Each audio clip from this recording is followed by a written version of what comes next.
निरीक्षक बी ए तळेकर, मिरज ग्रामीण पोलीस ठाणे.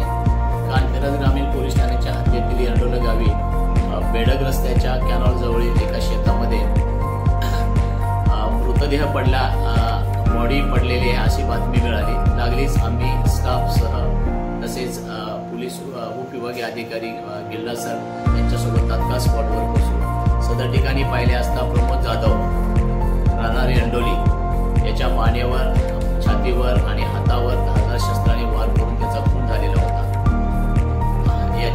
याच्या अनुषंगाने खास बातमीदाराकडून बातमी मिळाली आणि त्या अनुषंगाने आम्ही गावातीलच धोंडीराम माने या संशयितास ताब्यात घेतले आणि चौकशी केली असता हा चारित्र्याच्या संशयावरून हा खून झाल्याचं निष्पन्न झालेला आहे. अधिक तपास करीत आहोत.